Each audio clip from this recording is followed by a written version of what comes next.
Well, hello there. It's time for an Eid message. It's about time I did a little more something on and shared a few more thoughts. And I tell you, it is such a precious Eid this year. I mean, the whole world is falling apart, and yet there are glimmers of hope.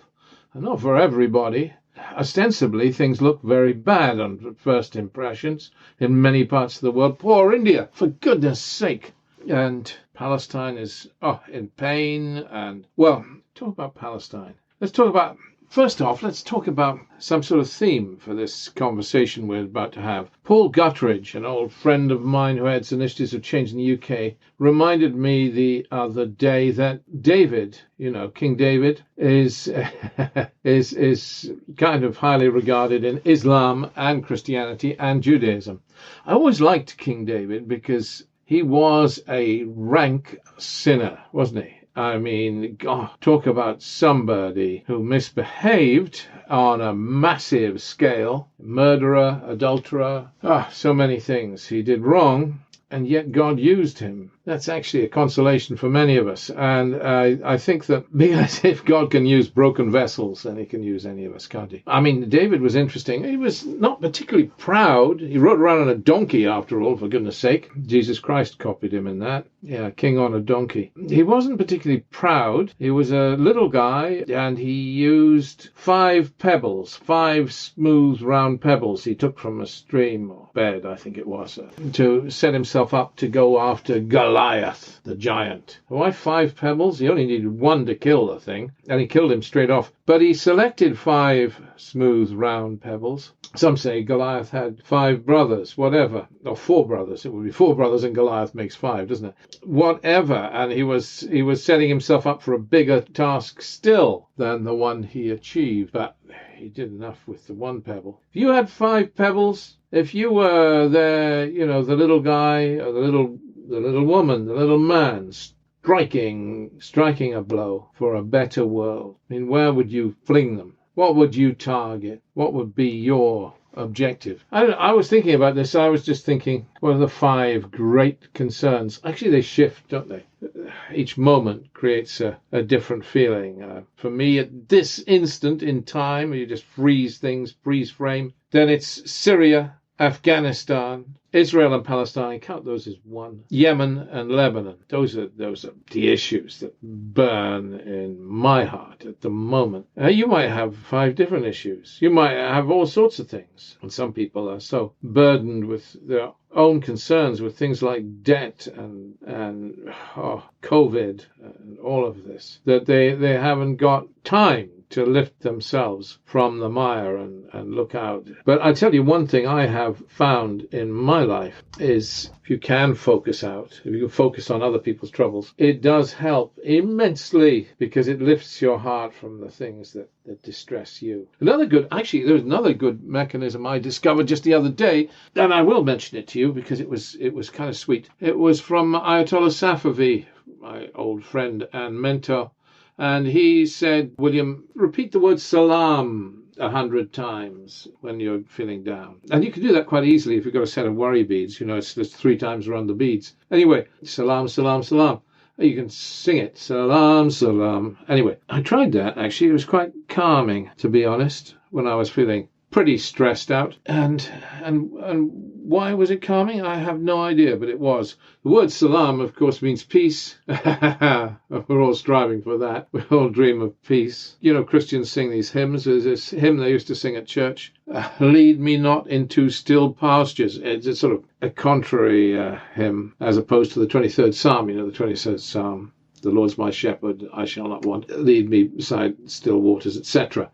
And I never would sing that hymn because I always would like a little peace. I don't want to be in rough, stormy seas. We always are, of course. But I digress. Yeah, the word salam means peace in an action way. It means real peace. It's like a physical thing.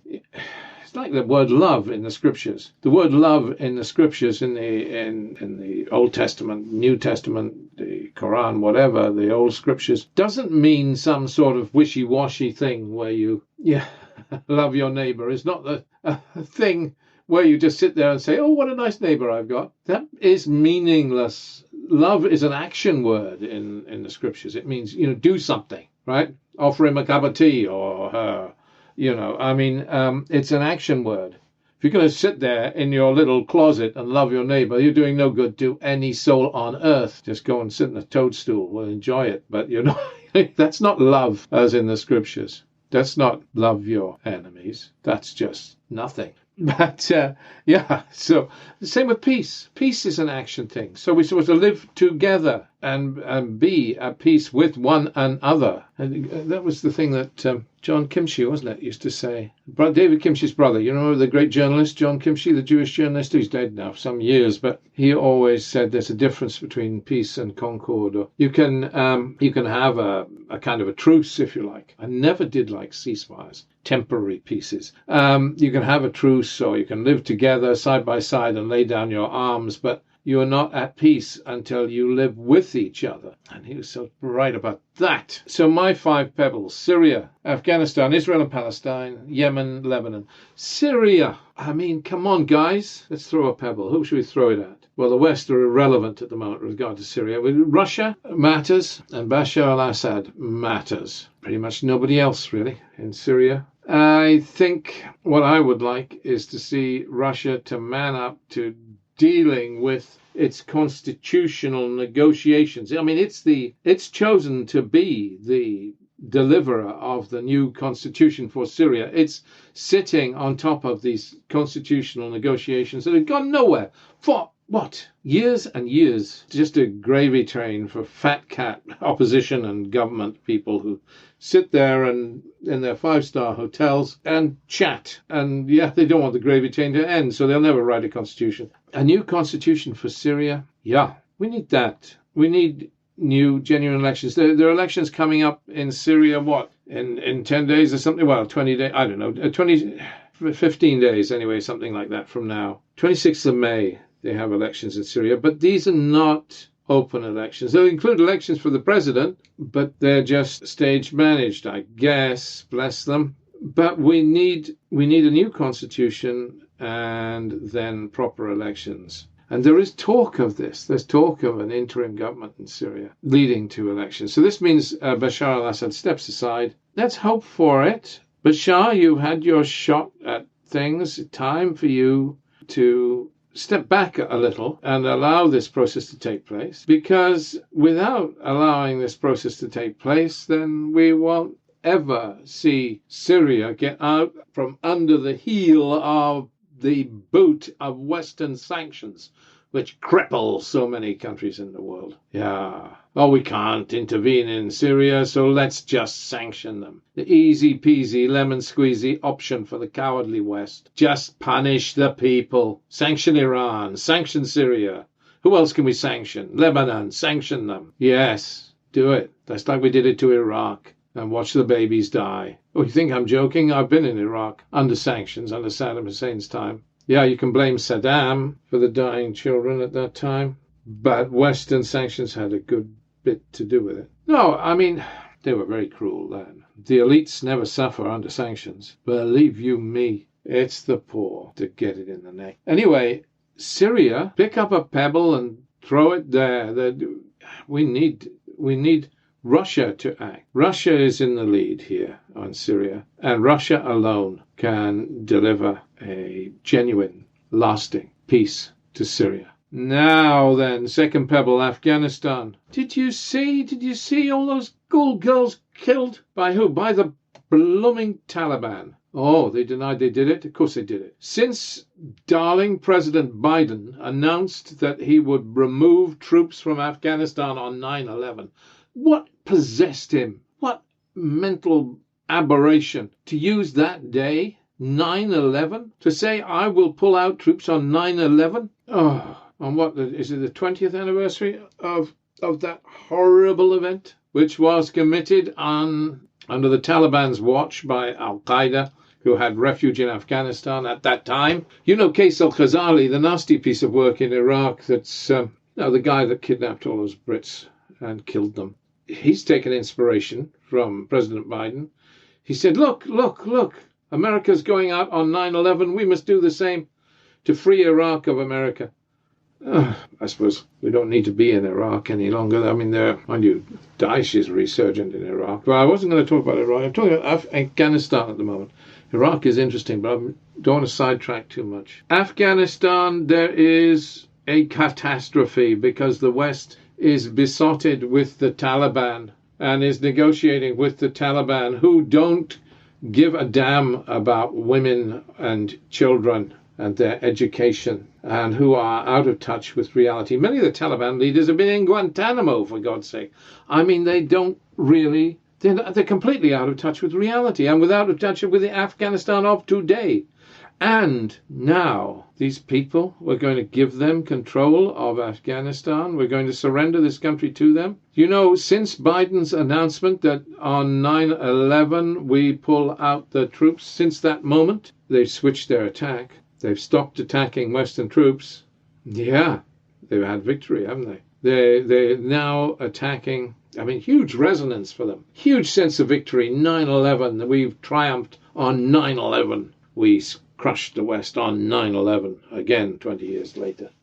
So now they're what? They switched their attack. They're no longer attacking Western troops. They're attacking Afghans. Complete focus on Afghans, on Afghan soldiers, Afghan civilians. They want to terrorize Afghanistan now, the Afghans in Afghanistan, and forget the Western troops. They know the West is going full stop. So they know where to focus their fire. And they want to terrorize Afghans because they want to come in like the whirlwind and take over on 9/11. And we've created this catastrophe. Is there a way out? Yes, of course there is. The Taliban are dependent on Pakistan for refuge, for supply lines, and their families. I mean, you know that the Pashto community runs right across Pakistan and Afghanistan. Pashtos in Pakistan call themselves Afghan. Oh, yes, they do. But the Taliban knuckle under in Pakistan. In Pakistan, they allow female education, not in the areas they control in Afghanistan. They may mouth the right words in the Doha talks, but no, they don't allow female education in the areas under their control. So what? Pakistan has humongous influence over the Taliban and can make them toe the line. So it's a question of bringing Pakistan into the talks, not the others, Mr. Biden. You said all of everybody, the China and Uncle Tom Cobley and all should come into the talks. No, that messes things up. Bring Pakistan in full stop, not India. Pakistan. Pakistan are the elephant in the room. They make the difference. Bring them in and start Pakistan-Afghan talks if you want. But really, they are the big player. They're the big player because they can whistle and bring the Taliban to heel. Oh, yes, they can. And not much time now to act, but you can act. Now, let's throw a pebble at Afghanistan, particularly at President Biden, to wake him up. Sleepy Joe, wake up. Watch what you're doing in the world. Watch what you're doing to the children of Afghanistan, the women and children of Afghanistan. Okay, our third pebble. Let's kick it, throw it at Israel and Palestine. Israel and Palestine, it's one issue. They're one people to all intents and purposes. For goodness sake, they're genetically pretty much the same and linguistically pretty much the same. What's peace in Hebrew? Shalom, in Arabic, salam. I mean, they're the same people. And yet these two cousins slit each other's throats. Unbelievable, really. And Sheikh Jarrah, they're demolishing some houses. The Palestinians can take that to the court. That's a trigger for all this upset and unhappiness. I mean, yeah, it's a misdeed by part of Israel, but nonetheless, it's a trigger to the root cause, cancellation of the Palestinian elections, in my view. And why have the Palestinian elections been cancelled? Because Abu Mazen said they had to be cancelled. And what was Abu Mazen's excuse? Because Israel won't allow East Jerusalemites to vote. Okay, they're postponed, not cancelled, but same deal. Well, I mean, it's very convenient for Fatah that these elections have been cancelled, postponed then, because Fatah would not have done well on the West Bank. It's very convenient for Hamas that they've been cancelled or postponed, because Hamas would not have done well in Gaza. These are the incumbents. And people are feeling a bit grumpy about them. Hamas might have done okay on the West Bank, and Fatah might have done okay in Gaza. But for Hamas not to do well on its own patch and Fatah not to do well on its own patch is a humiliation for both of them. And let's face it, they wouldn't. So maybe it's very lucky for them. Both that Israel has offered the out, and so short-sighted of Israel. Why does Israel want the Palestinian elections delayed? Why does it throw this stumbling block in the way of these elections? Because Marwan Barghouti would have won. And Marwan Barghouti winning would be an endorsement in a fine backhanded way of a peace process. And Netanyahu is not ready for a peace process. Because Marwan Barghouti, as you know, is the jailed Palestinian Nelson Mandela. Oh, come on, guys. Just why not have peace, Mr. Netanyahu? It's not. Is it that bad a thing? Instead of slinging these rockets back and forth and all this violence and achieves nothing. But peace is achievable in Palestine. I mean, Abu Mazen, if he had courage, of course, asking a lot, I know, but he could have let the elections go forward. He could have, a postal vote in East Jerusalem, or perhaps just deferred the vote in East Jerusalem. Yeah. Well, I mean, you reckon we can't elect a Palestinian president with leaving the East Jerusalemites out? Well, you give Israel the veto then? No. Let's get on with it, is my idea. I mean, Abu Mazen always likes to give Israel the veto, of course. He does that with the peace talks themselves. We won't talk peace while settlement building continues. You know, I've said this before. Abu Mazen, come on. We won't talk peace while settlement building continues. So it's fine. Great, says Bibi Netanyahu. I'll build another settlement.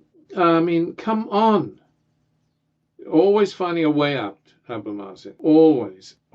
Anyway. He's what he is. He's a dinosaur. He's as ancient as the hills. And he shuffles around. And it is long overdue. He's long due to have gone from the stage. And he still lingers on with his dead. Israel's going to have another election soon. 5th election this year. That'll be exciting. Or will it? It might be. See, there are glimmers of hope here. There are glimmers of hope. There are possibilities. Israel will have another election, because it can't seem to form a properly functioning government. And that is a glimmer of hope. You remember that the Arabs kind of hold the balance of power. Every East Jerusalemite that can should get out and vote in those Israel elections when they occur. That'll be a wake-up call. I bet you Netanyahu's secret joy or hope or dream is that having stopped the elections in East Jerusalem for the Palestinian Assembly, then the East Jerusalemites who have Israeli citizenship will not vote in Israel's election, and that'll reduce the threat to him of the Arab vote. Yeah, it'll reduce the threat of the Arab vote. No, I mean, we need to throw a stone or two at the president of Israel, who should call another election because Netanyahu can't form a government properly. Abu Mazen, who should let the Palestinian elections go ahead. We need something because people are fed up. Gone on long enough. Israelis themselves are fed up. Come on, guys. Now then, not quite last, one more pebble. Let's chuck another pebble. At Lebanon. Why is Lebanon not formed a government properly? Because the president's asking a man who's a failure from the past to come forward again. I mean, what does Lebanon need? Lebanon needs a kind of get away from sectarian politics. It needs a bicameral legislation, and it's so easy to do. It needs to implement the Taif agreement. You just let the existing parliament all take seats in the upper house, the whole whack of them, and form a new upper house, and then have a lower house elected on one nation constituency. So, not multiple constituencies, so we don't get back into this sectarianism in the lower house. Yeah, it's a good system, actually. I mean, Iraq pre-Maliki had one nation constituency. Not a bad approach at all, really. Yeah, let's go that way. Israel is a one nation constituency, for that matter. Works very well with countries with a lot of minorities. And yes, we can have an election in Lebanon and have a new chance for Lebanon. Election on a bicameral assembly. Okay, final pebble. What was the last? We said Lebanon. Yemen. Yemen is burning, still burning, and the world has turned its back on a starving, dying, COVID-ridden, miserable country. And peace talks sponsored by Oman have been ongoing. Oman and others have been doing great work. Well, come on, guys. It's easy enough. Just regional assemblies, one for the north, one for the south, or you can split it different ways, but let the people have some kind of devolved government in Yemen. Just get on with it. These are easy peace negotiations. The stumbling block are people like Saudi Arabia and the Emirates who have particular agendas, and they're differing agendas now, of course. But a little pressure, a little interest from the international community, we could see successful peace talks on Yemen. And why not? Why not? Let's move things forward. It's time. It's time to do that. Yemen has bled long enough. And we don't need to, nobody likes the Houthis, but accept them. We have to get on with it. Nobody likes the Houthis. Why? Because they're so aggressive and repressive. But we should get on. Let Yemen go in Yemen. Big powers step aside. Let's throw a stone at Yemen that's suffered long enough. Those are my 5 stones. You might have 5 different stones. You might care about Kashmir, or you might care about China. Gosh, China irritates me very often. You might have things you want to throw stones at. But make sure you throw a stone or two. That's the point. Be like David. Man up and throw a stone. Because otherwise, it's your fault what's happening in the world today.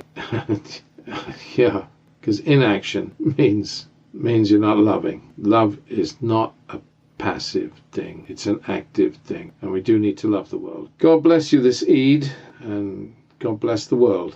Let's hope for a better year ahead. Okay, thank you.